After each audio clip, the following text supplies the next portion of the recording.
On your growth journey, have you compared yourself a lot to others? Others who might seem to be above you or below you? Have you recognized that this kind of comparison kind of can lead to both procrastination or hustling, depending on where you are or feel like you are in compare to everyone else? You see, what I've come to recognize as a coach for high performers with perfectionism, helping them overcome this perfectionism, is that this kind of comparison is a function of perfectionism, right?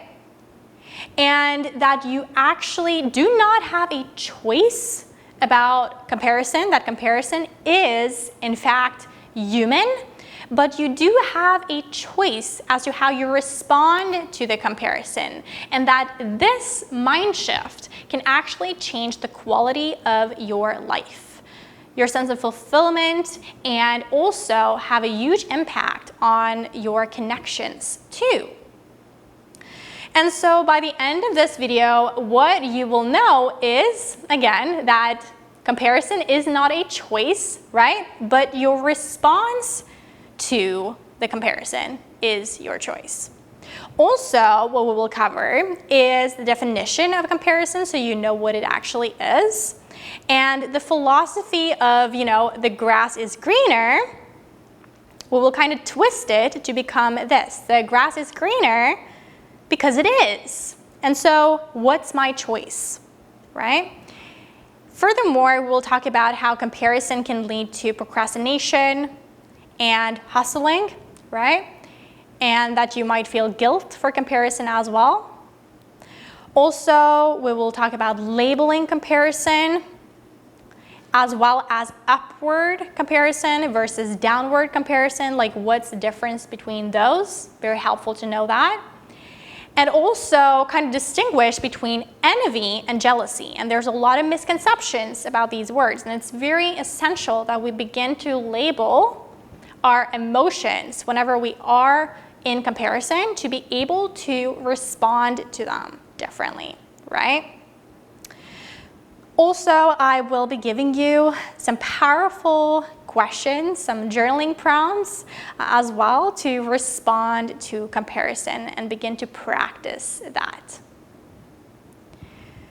And so, first and foremost, comparison is not a choice, okay? Social psychologists have actually figured this out, that human beings are wired for comparison. I mean, if you look at, our ancestors, if they went into the woods and they were gonna pick some fruits or something, right? It's pretty helpful to be able to compare. A yellow lemon that's healthy to eat, right? And something else that's yellow that is not helpful to eat, that is actually unhealthy and even toxic, right? And so it's helpful to compare if we respond to it differently. So it always depends on the context and your response to the comparison. And so we are hardwired for it. We do compare, and the only choice that we have is to be aware of it, be aware that we compare and when we compare, so that we can begin to make a choice about how we're going to let that affect us and affect our journey, affect our choices and our decisions and where we are growing and how we're growing, right?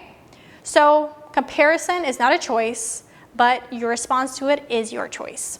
Furthermore, what is the definition of comparison? Well, according to Brené Brown, which I've basically gone through all of her research, all of her books, and I've basically extracted everything that is helpful to bloom beyond perfectionism, to overcome perfectionism, right? Her definition of it is the crush of conformity from one side and competition from the other. It's trying to simultaneously fit in and stand out. And so you can imagine what kind of emotions that actually trigger within your body, right? Because you find yourself in this interesting space where you, again, want to fit in, but you also want to stand out. See? And so if we compare, we want to fit in and be a part of something, right? But then we also want to be better than, right? And so this is kind of the crush of comparison. It truly is a crush. Now let's now cover the philosophy, right, of the grass is greener. You might have heard of the saying, the grass is greener on the other side, right? And oftentimes we then say, well, that's BS. That's just BS. It's not. The grass is not greener on the other side. But when it comes to comparison, and also actually when it comes to grass itself, the grass is in fact greener on the other side. Let me explain. When you look at the physics of grass, right, the grass is actually greener on the other side, right, because of the way that the kind of grass blade is shaped. And so when it grows, and when you stand and look at it from a distance, it actually looks greener when you look at it from a distance, right? But when you move towards the grass, when you actually move towards what it is that you are looking at and comparing, kind of like seeing from a distance, you can actually see that the color of the grass will fade and become different. See? And so the grass is always greener on the other side. Now, my kind of hack is, whenever I find myself in comparison, then I think, the grass is always greener because it is. Now, what's my choice now, right? So being like, okay, I accept that the grass is greener over there at the other side when I compare myself to someone else. But what's my choice now? So coming to a place of acceptance, instead of telling yourself in your mind that you shouldn't compare, that you should stop comparing. Because what does that do? Well, it creates shame and guilt within you. And from that place, you begin to react and you begin to feel all sorts of emotions come up from there. And so being able to just rather accept it as fact, that the grass is greener, that you are in comparison right now, and begin to be like, okay, so how can I respond to this, is really, really helpful.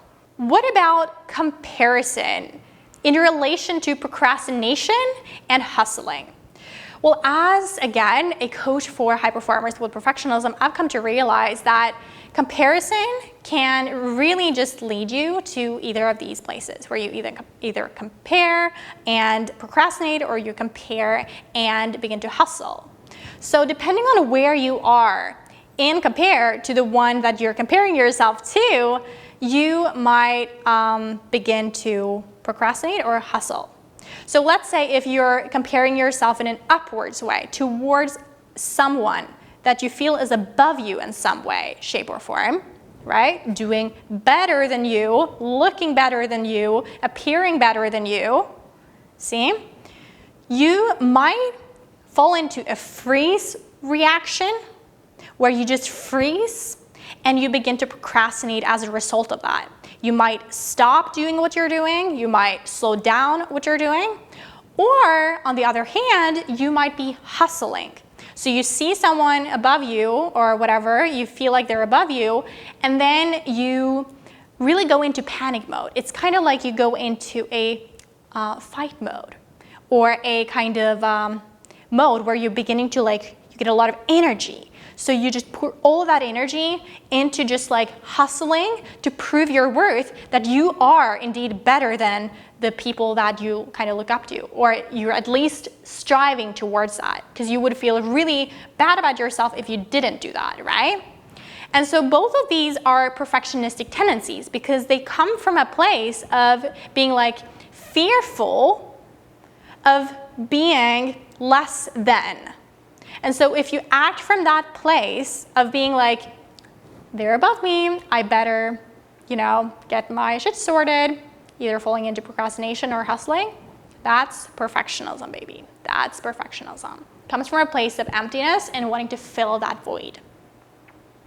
And oftentimes this manifests as, when you're hustling, overworking, or procrastinating happens when you just leave the field and just feel better off if you didn't try at all.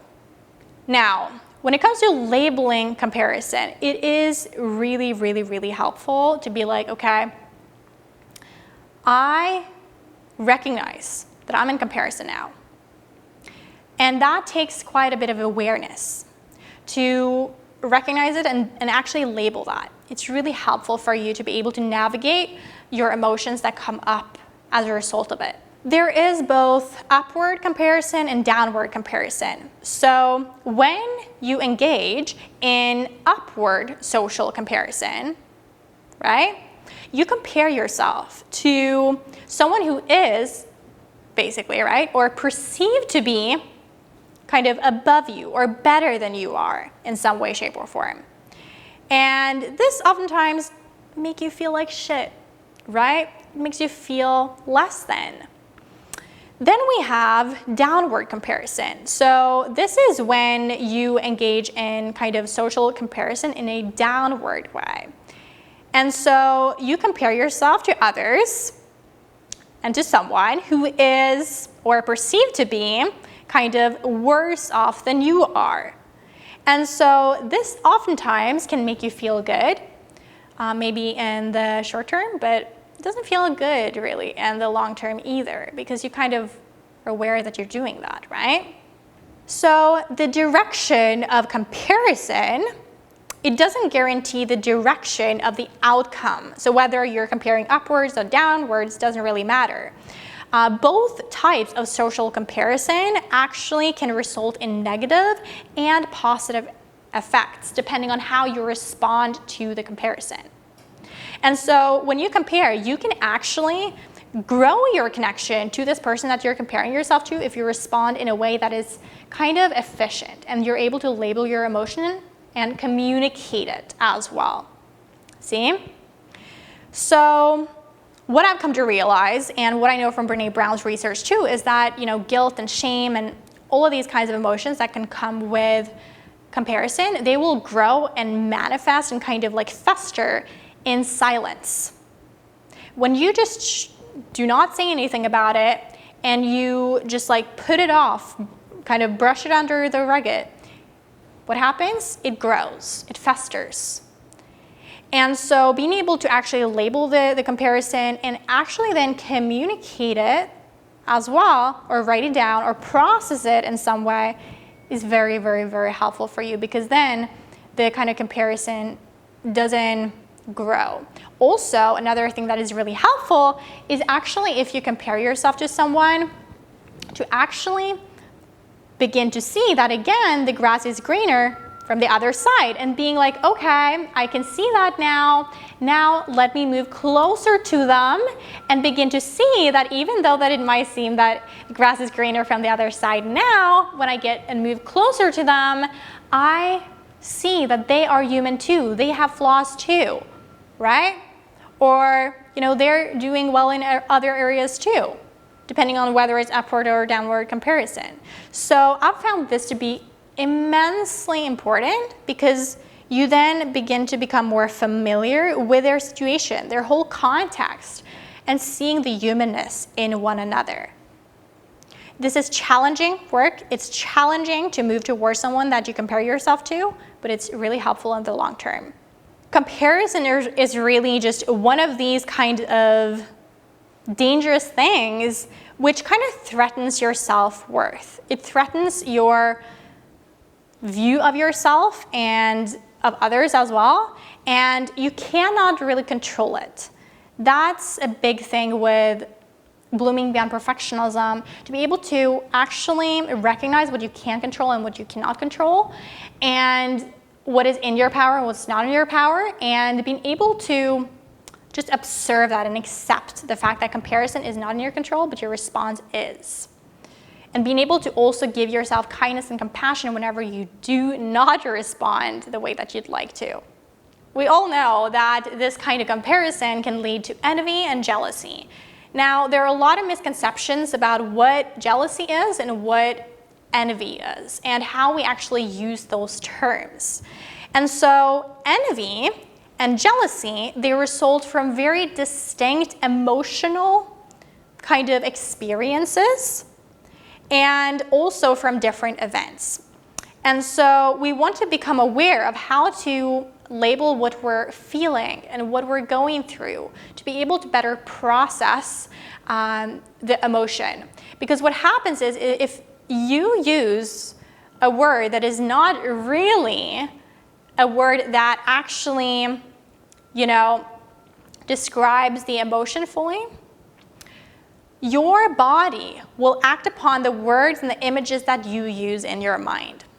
When it comes to envy and jealousy, depending on what language you're speaking, especially in English-speaking countries, we tend to be using jealous a lot more than envy, because in a social context, we actually find that, if we say that we're envy of someone, that means that that is malicious envy, that we're out to get them somehow, right? And so we rather use jealous. But we want to recognize that, the definition of these words are quite the opposite. So envy, right, typically involves two people and occurs when one lacks something enjoyed by another. And so we have this kind of plain envy, which is, oh my gosh, I'm so envious, that looks amazing. And then we have malicious envy, which is, you didn't deserve that at all. I want that, and you're going down, right? So these are very different ones. And so what we then tend to say instead is that we're jealous. But jealousy, according to, research and the definitions and everything, typically involves three people and occurs when one person kind of fears losing someone to another person. And this might be happening in, obviously romantic relationships, but also friendships and any kind of social context at all, where you, right, might be kind of losing the attention of another person that mattered to you. And so what happens then is you begin to compare yourself to the other person coming into your field, so to speak. See? And what a lot of high performers with perfectionism tend to do is that they fall into this kind of control mindset where they want to control the situation, they want to fix the situation and make sure that they get back into the kind of dynamic and relationship that they had and exclude the whole kind of like intrusion or what feels like an intrusion from someone else. Now you know the difference between jealousy and envy, and I would encourage you to begin to say, I'm so envious of you, right? And instead of saying, I'm jealous of you, because jealousy is, again, involved with three people, oftentimes, whilst envious and envy is basically something that you feel when you kind of like see something in someone else that you would want for yourself and begin to see that, okay, that is envy and that's not jealousy. I also think it's important to be able to recognize that whenever you find yourself in jealousy or envy, being able to observe the situation and oftentimes also then recognize that whatever you see in another is oftentimes something that is not yet activated within yourself. So if you see something in someone else that you admire, that you look up to somehow, that is oftentimes within you, but it's not activated yet, but it's waiting to be activated. So you can begin to see it like more so as a motivation. And again, you can also begin to actually lean into that discomfort of the envy and actually begin to ask that person questions and get to know them better and begin to make yourself more familiar with them so that over time that envy kind of decreases a little bit. It truly can do that. Because again, when you move towards the grass will shift color. See? A powerful journaling prompt that I would love to give you is, what am I aware, right, that I'm comparing right now? What am I comparing right now? So you can journal upon this question, and I also have some other questions here that you can journal upon. So this can get you back in touch with your subconscious kind of emotions regarding comparison, and you can begin to actually see the event more clearly, or the envy and the jealousy, the comparison in general, more clearly. So you can begin to respond to it. So first, again, what am I aware that I'm comparing right now? How do I want to choose to let that affect what I do next? What's my choice? And what is it in the person that I'm envious of that I haven't yet activated within myself? And also, asking yourself whenever you're experiencing jealousy with 3 people involved or more, what might this trigger within me? What am I not loving about myself that gets triggered through someone coming into my position, into my field? What am I not loving about myself that makes me feel this way? See? Because these events are just simply triggers to begin to return back to love, to wholehearted love. So oftentimes, you see, how you compare yourself to others is also going to hold the key, the seed, right? To what it is that you haven't yet activated within you that is to be activated. That is to be nourished, that is to be recognized and acknowledged and seen, heard, and understood. So see these opportunities of envy and jealousy and comparison in general as a gift. It truly is a gift from the universe to you to begin to deepen your love for yourself and begin to return back to your worthiness. Now, I would love to invite you into the Bloom Beyond tribe, right? For high performers with perfectionism who would like to create a life and business of freedom from perfectionism with the power of the subconscious mind, right? Be able to create a life and business of freedom from comparison, from envy, and from jealousy, where, you know, comparison, envy, and jealousy are no longer in control of you, but you are able to accept that these things are actually inevitable, but you can actually respond to them differently, and that is what creates freedom, mental freedom, emotional freedom, energetic freedom, to express yourself wherever you are on your journey and trust that you are on your path. You are on your path, and that your path is absolutely, exactly where you're meant to be right now, and that you are growing through seasons that are meant to be grown through right now, to be able to, you know, take root and rise and bloom in your time. And also, you know, whenever you bloom, be able to gift yourself love and compassion for being where you are right now, and not compare yourself to, you know, everyone else that you might have grown beyond or out of or anything like that. And give yourself compassion whether you're upwardly comparing or downwardly comparing as well. I would love to help you with all of this. We have this group. We're 256 members, right? It's 256 members limit. And so make sure to apply to get on that wait list to join. And I'm looking forward to reading your application as well, get to know you, your current situation, desired situation with perfectionism, comparison, envy, jealousy, or anything else. We're covering all of this, right, on this channel. Make sure to subscribe to the channel as well if you're resonating with the content and you feel like you get more awareness around this and you get more education around it, and then come into the group. Then you can explore our paid programs as well to truly shift your identity from perfectionist to what I call a bloomer. It really taps into your light and shines it authentically, where you're able to handle this comparison and envy and jealousy as well. Sending you so much light and love, and as always, stay bright, brave, and balanced. And you can go to bloombeyond.com/apply to apply, and I might see you on the other side.